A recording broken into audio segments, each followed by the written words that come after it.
The Red Wedding never happened. Robb Stark lives. Catelyn Stark lives. The Freys never got their revenge. And House Stark still has hope. They called it the wedding that almost never happened. The rain had been coming down in sheets outside the twins, and Walder Frey had been sulking for hours over his slighted pride. Robb Stark, king in the north, was supposed to marry one of his daughters. Instead, he'd chosen love. A foreign healer, with soft hands and kind eyes. Talisa. That choice could have cost him everything. But something shifted. Not in Robb, but in Catelyn. Catelyn had seen the tension in Frey's eyes, in the strange silence of his sons, in the absence of songs and smiles. She'd noticed the way the guards were watching them, not like guests, but like prey. Her instincts, honed from years at Ned's side, screamed that something was off. And just before the doors were shut, before the music turned to that haunting tune, the Rains of Castamere, she made her move. She stood up, hand on her dagger hidden in her cloak, and called for Robb in a voice that wasn't a whisper, but wasn't a shout either. Just enough for him to turn. Enough for him to see the crossbowman near the corner raising his weapon. Robb didn't hesitate. Years of battle had trained him well. He dove, dragging Talisa with him, shouting for his men. Grey wind howled from outside, echoing through the cold stone halls. And then it all exploded. Steel clashed, arrows flew, men screamed. But this time, the Starks fought back. They weren't unprepared. Not entirely. Catelyn had quietly placed a few loyal Northmen near the exits. She had suspected Frey might try something, just not this. That small edge gave them a fighting chance. Grey wind, furious and untamed, broke through the outer doors, tearing down Frey men like they were paper. Chaos reigned. By morning, blood still coated the stone floors of the twins, but not just Stark blood. Freys, many of them, lay dead. Walder Frey himself was taken captive, bound in his own hall. Robb Stark stood tall, sword red with vengeance, holding Talisa close. Catelyn had a fresh gash on her arm, but her eyes burned with fierce satisfaction. "I should have let that old bastard choke on his pride," she muttered, staring at the bound Frey. But it wasn't over. Roose Bolton had vanished in the night. No one saw him flee, but his absence was loud, too loud. The leech-faced traitor had slipped away before the final blow, and that alone left a bitter taste in Robb's mouth. "They'll know," Catelyn said to him the next day when the survivors gathered by the riverside.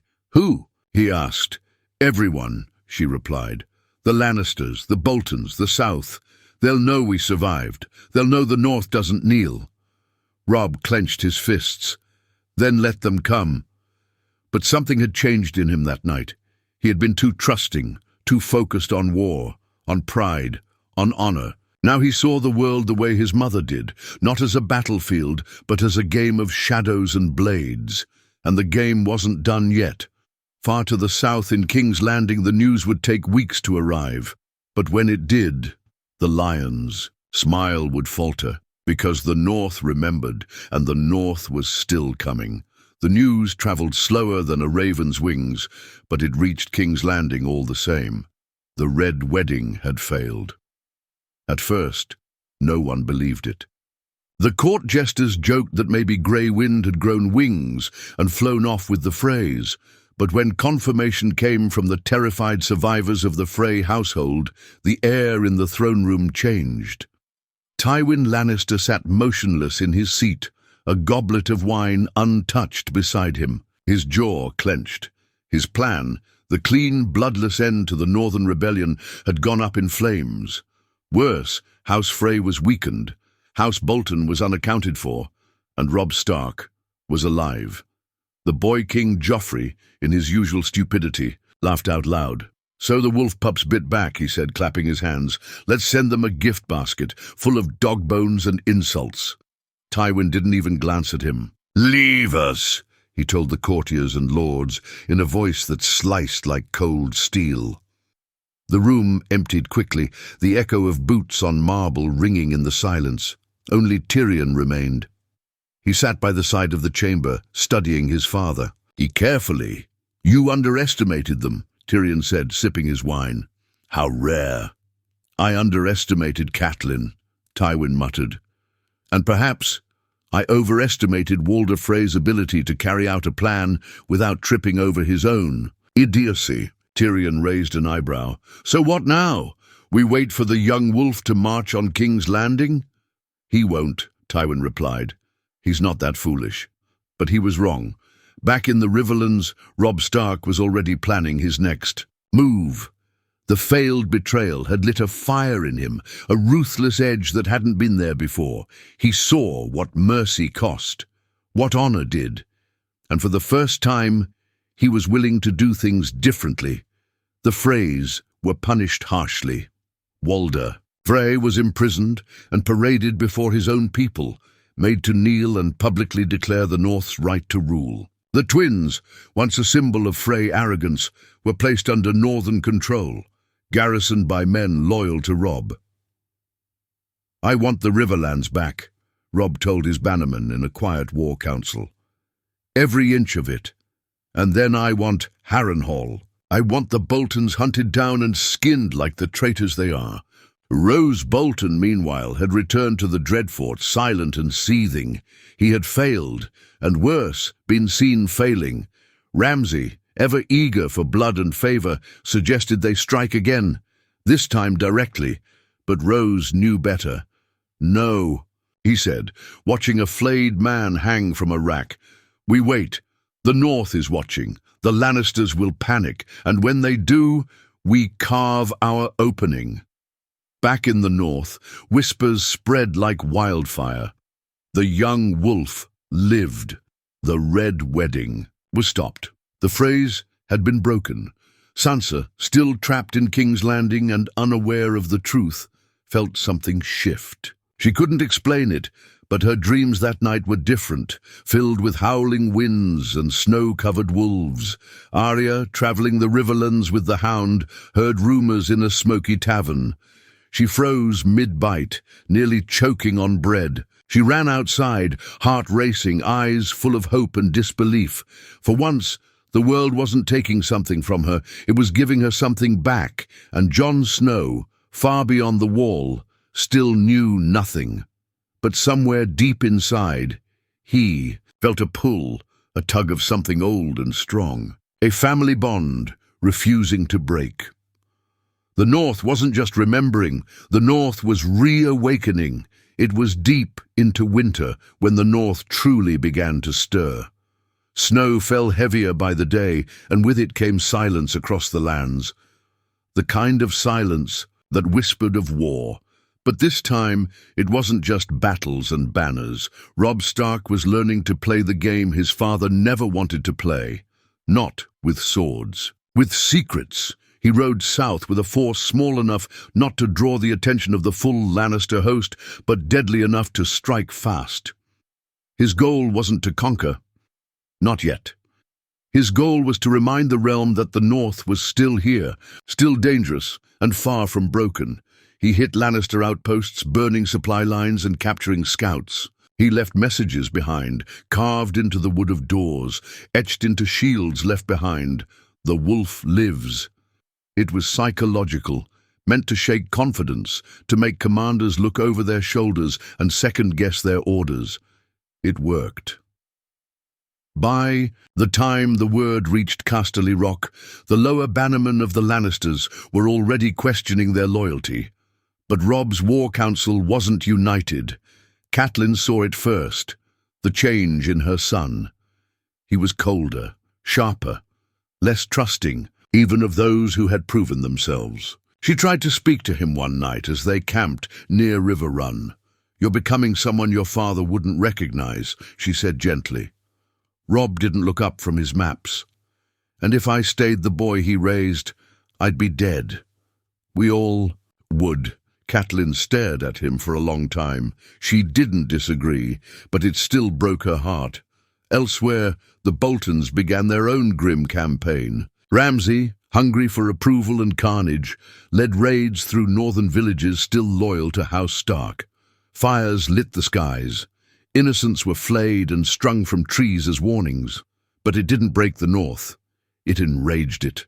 The Umbers, the Karstarks, even the Manderleys, who had once been cautious, now began to whisper rebellion. They saw what happened when you trusted the Boltons, and they remembered who held the line when the world turned dark. In the south, Tywin Lannister moved like a man trying to stop a flood with his hands. He summoned every bannerman, wrote to every ally, reminded them of debts and blood oaths. He sent ravens to the Iron Bank, to Dorne, even to the Vale. But it was Tyrion who said it best, during a quiet moment over a cup of wine. You didn't kill a boy, father. You created a ghost, and ghosts don't die easy. Meanwhile, Sansa remained a pawn, the broken girl in the lion's den. But Varys had taken notice. He began visiting her more often, speaking in riddles but leaving hints. "If you had the chance to leave this place, would you take it?" he asked one morning. Sansa looked at him with tired eyes. "I don't even know who I am anymore." He smiled faintly. "Then it's time to remember, because someone out there still believes in you." The tides were turning. Back in the Riverlands, Robb received word of Bolton atrocities. His fists clenched. He had tried to play smart, strike quick, avoid another full war, but the Boltons had made it personal.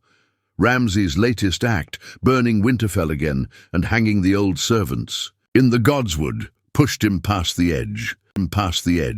"They want blood," Robb said to his generals, voice shaking with fury. "Then we drown them in it." And so he prepared for the next step, to reclaim Winterfell, to bring every loyal house back under one banner, to make the Boltons pay in fire and steel. But before he could march, another raven came. This one bore the seal of a dragon. Across the narrow sea, a queen had risen, and she was coming. Across the narrow sea, in the warm winds of Essos, Daenerys Targaryen stood before the blackened gates of Meereen, her dragons circling high above like silent gods. She had just conquered the city, broken its chains, and left the slave masters crawling through the dirt, begging for mercy. Her name was Fire now, whispered from Astapor to Yunkai, and soon it would cross the sea. But it wasn't conquest that filled her mind as she stood on that balcony. It was the raven that had arrived days before. No one knew who sent it. No seal, no signature, just 5 words written in a northern hand. "The North remembers. The wolf lives." She read it over and over. Robb Stark, the boy king who was said to be dead, betrayed, slaughtered at a wedding, but he wasn't dead. And Daenerys, a woman who knew all too well what it was to lose family to lies, couldn't stop thinking about what it meant. Westeros wasn't just waiting for her, it was tearing itself apart. And somewhere in that cold chaos, a Stark had survived. Ser Jorah warned her. "The North is not Essos. It will not bend easily, not even to dragons." But she wasn't thinking about bending. She was thinking about uniting.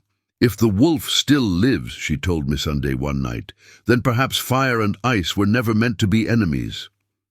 Back in Westeros, the war was reaching its boiling point. Robb had begun his march toward Winterfell, cutting through Bolton scouts like wind through dry leaves. He had sent word to the Umbers and Manderleys, calling for the old banners. The wolf was coming home, but Winterfell was no longer the home he remembered. Ramsay Bolton had turned it into a graveyard. Bones buried under snow, blood frozen in the cracks of the stone.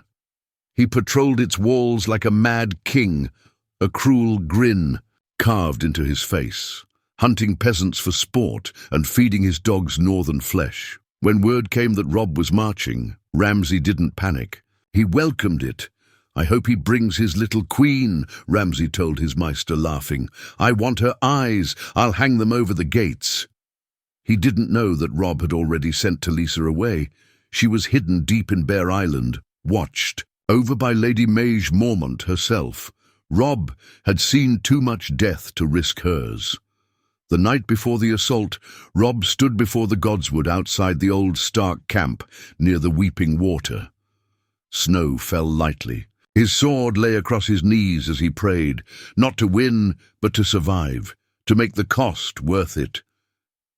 When dawn came, the North moved like thunder. They stormed Winterfell with fury born of years of pain. Northern men knew every stone, every path.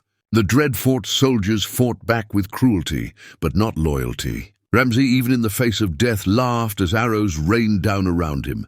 He was caught trying to flee through the kennels. Robb found him there, bloodied, snarling, cornered like a rabid dog. "You think you're better than me?" Ramsay spat, bruised and grinning. "You're just a wolf pretending to be a king." Robb didn't answer. He fed Ramsay to his own dogs. By nightfall, Winterfell was Stark again. But victory didn't bring peace. The Boltons were scattered, not gone. The Freys had retreated into the shadows, and the Lannisters were regrouping. Worse, a new raven had arrived at Winterfell, bearing a message from the Vale. Littlefinger was on the move, and Sansa was with him. Robb stared at the note, jaw tight. The North was his again, but his sister, the last piece of his broken family, was being used as bait in a game he didn't understand. The war wasn't over. It was only just beginning. Sansa sat by the cold window of the Eyrie, watching the snow fall in slow spirals, just like it had in Winterfell when she was a girl. But this wasn't home. It never would be. Littlefinger had brought her here under the guise of protection, from the Lannisters, from the war, from the world. But protection had a price, and Petter Baelish always collected.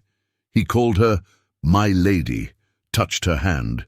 Too long, lingered too close. He told her stories of her mother, of the past, of Ned Stark's honor, and always, always he reminded her that he'd saved her. But Sansa wasn't the frightened little dove she once was. Not anymore. She'd learned how to smile through lies, how to listen without speaking, and most of all, she learned to survive. So when the raven came, sealed with the direwolf sigil she thought she'd never see again, she opened it with trembling fingers. "Winterfell is ours.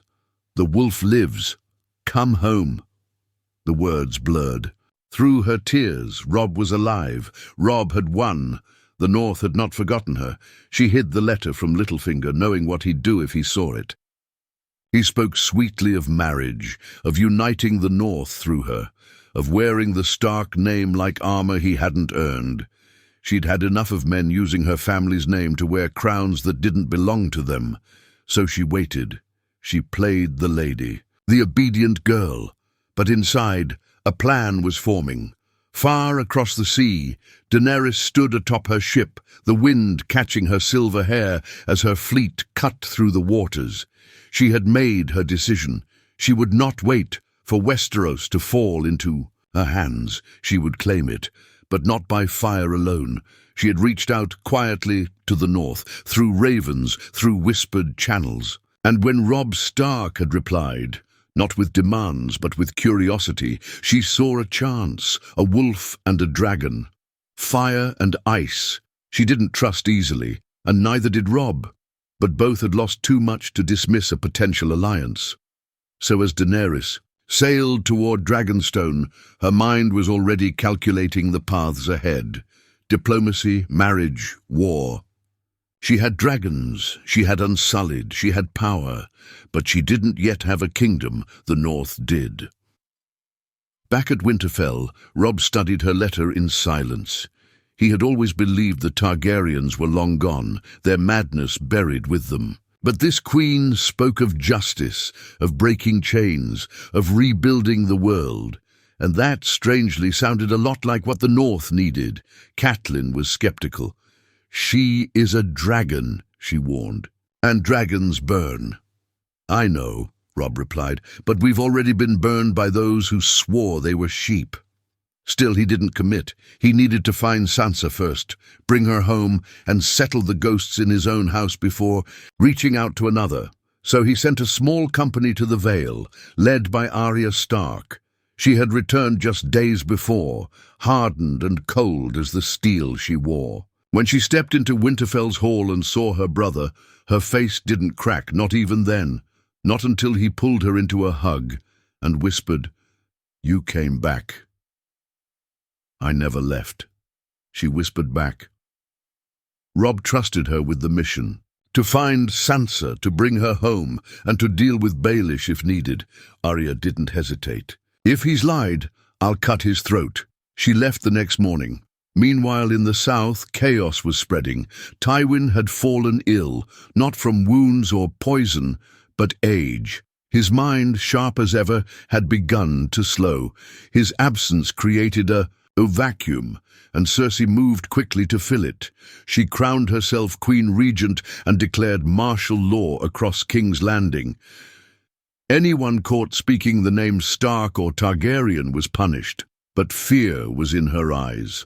The war she thought was over was returning, and this time it was coming from every direction. The wind howled through the Vale's mountain passes as Arya rode hard beneath a grey sky, her cloak snapping like a banner behind her. She didn't speak much on the journey. She didn't need to. The men who rode with her knew who she was. Arya Stark of Winterfell, returned from death and sharpened by the road. They reached the Eyrie in 3 days. By then, Arya had already planned 3 different ways to kill Peter Baelish. She wore a hood pulled low over her eyes when they entered. The gates. She let the guards think she was just another northern scout. But when they asked her name, she pulled back the hood and said clearly, "I'm here for my sister. Try to stop me." Inside the high halls, Sansa was sitting beside Lord Robin Arryn, listening to him ramble about birds and moon doors and nonsense. Petter sat nearby, smiling that sly, oily smile of his. He hadn't seen Arya enter yet, not until the door opened again and silence fell. Sansa looked up and saw a ghost. Arya's hair was shorter, her eyes darker. She looked leaner, harder, but Sansa knew, her breath caught in her throat. "Arya." Arya nodded once. "I came to bring you home." Sansa stood slowly, eyes wide with something between joy and disbelief. Petter rose, cautious. "This is highly irregular," he said, stepping forward. "Lady Sansa is under my—" He never finished. Arya crossed the room in 3 strides, blade already drawn. She pressed it gently to his throat, just enough to nick the skin. "I promised Robb I'd slit your throat if you lied again. You remember that, don't you?" Baelish's mask slipped for just a second. Fear cracked through his smirk. "She's free to choose," he said, hands up. "I never forced her." Sansa stepped in then, her voice calm and cold. "But you lied. About everything, about helping me, about the Lannisters, about my father." Peter turned to her, desperate now. "Everything I did for you." Sansa's voice didn't rise.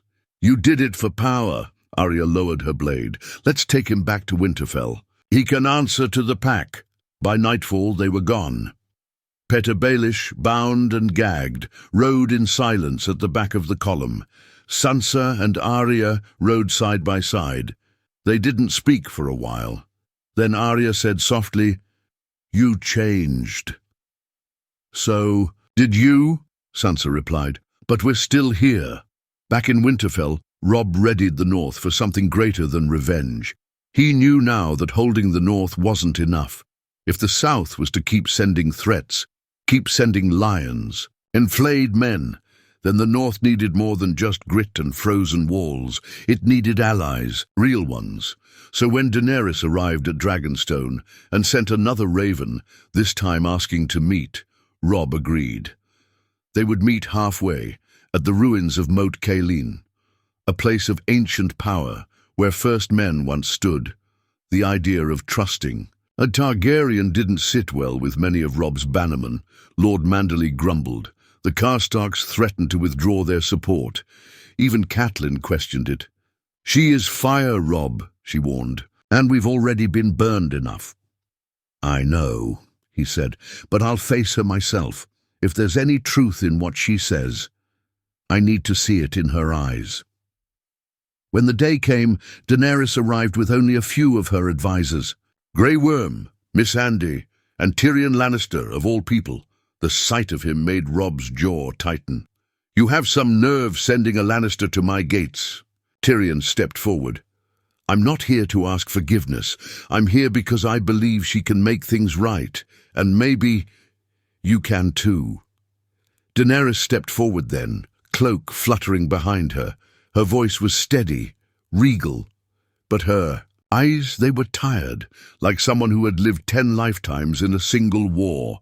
"King Robb," she said, "I'm not here to claim your throne. I'm here to ask if we can build something better, together." Robb stared at her for a long time. Then he nodded. "For now," he said, "we talk."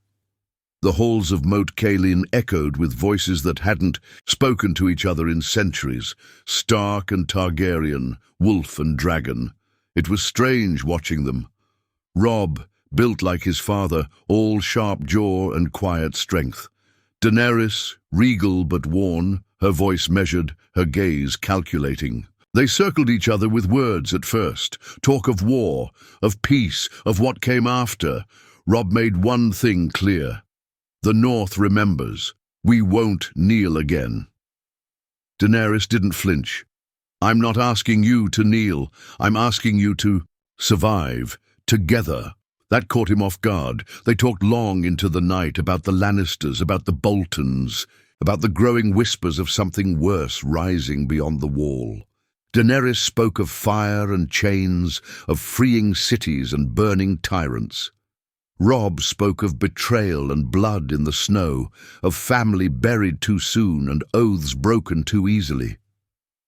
Tyrion, seated off to the side, watched the two with quiet amusement. "Funny, isn't it?" he said to Grey Worm. "They were meant to be enemies, but I think the gods are tired of enemies." Meanwhile, Arya and Sansa returned to Winterfell with their prisoner.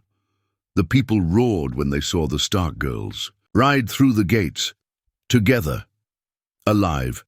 Petter Baelish was dragged before the lords of the North, his lies laid bare. Bran, who had returned days before, sat near the weirwood tree, speaking in riddles and truth alike.